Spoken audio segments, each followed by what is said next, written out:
Rapunzel's parents are immoral meatbags who deserve to be overthrown by the people and put in the stockades for all the children to throw rotten vegetables at before they are beheaded, and I can prove it.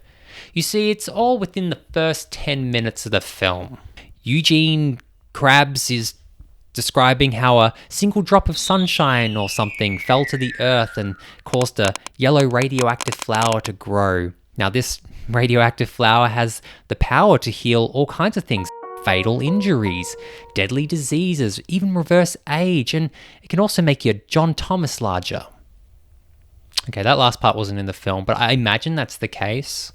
So this flower was originally found by some witch that looks suspiciously like Cher. Her name's Mother Gothel. First name Mother, surname Gothel. Now, this lady is so obsessed with staying young that she puts an aging reality TV show star to shame. She basically hid the flower and uses it to reverse her age to like 40. Like, I'm not sure if that's the limit. I'm not sure if she can go younger than that. I don't really understand how this flower works. I'm not sure why she just didn't go younger. I'm not sure if it just caps at her age at the first time she used the flower. I don't know. I'm not a goddamn botanist. Okay, so eugenics really calls her out here for being really selfish, and he's right to do so. But here's where the movie has me up to about here. You know, about here. You know what I'm saying? Rapunzel's parents are king and queen of a land called Corona. Now, I'm sure that's not affiliated with the mediocre beverage or the infamous virus. And apparently they're beloved by the people, which is totally outrageous. And here's why. The queen gets sick while pregnant and the whole city commits themselves to finding something that will save her and her baby. So apparently they knew about this flower and then they went looking for it, which is kind of like a misplay that they hadn't been looking for it for this whole time, because this flower can literally cure everything. Like, it can literally cure literally everything. Literally. But they eventually find it because no one thought to look underneath that suspiciously placed random dome of leaves.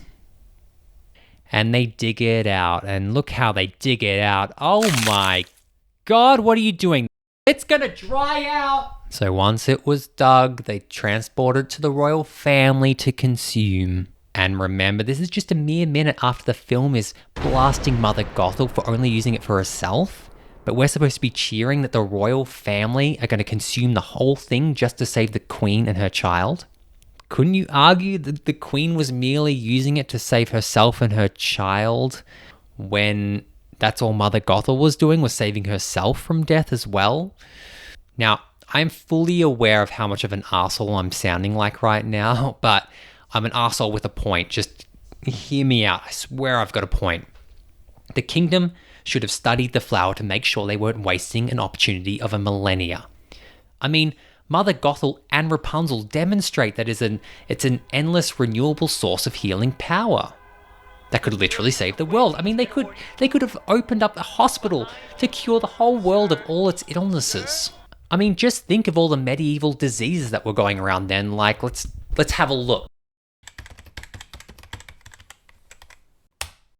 Yeah, dysentery, leprosy, syphilis.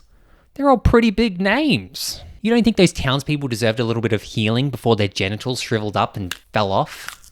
Instead, the royal family decides to feed it to the queen without considering the implications of destroying what would be the most powerful and important plant in the entire world. The entire world of Tangled. I am aware that it's a 3D film for children.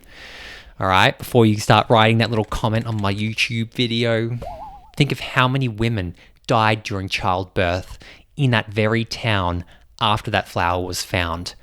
Why does the queen get preference over them? What, because she has royal blood? AKA blood that's been fermented with years and generations of inbreeding to keep the bloodline pure? Yeah, don't lie to us, royal family of the Corona land. We all know that was the rage with the royals back in that time period. Shout out to my boy Charles II of Spain, who was allegedly so inbred that he could barely chew his food because he had a huge protruding jaw. He had to swallow his food like a pelican, the poor bastard. Also, I'm not absolving Mother Gothel of her sins. I mean, that woman made me feel like I needed to get a lawyer for child emancipation. And look, in all seriousness, I'm not saying the queen and her child shouldn't have been saved. I mean, It's a terrible thing to have happened. All I'm saying is, if you think I'm being harsh here, just imagine if someone, using their position of power, used state resources to find an endless, renewable source of healing that could heal literally anything, and they destroyed it just to save themselves. When they could have saved themselves and everyone else, including yourself and your loved ones. Now, if you imagine that and didn't come to the conclusion that the royal family of Corona must be overthrown, then you are an enemy of the people and you will be dealt with as such. Am I going to be on a list now?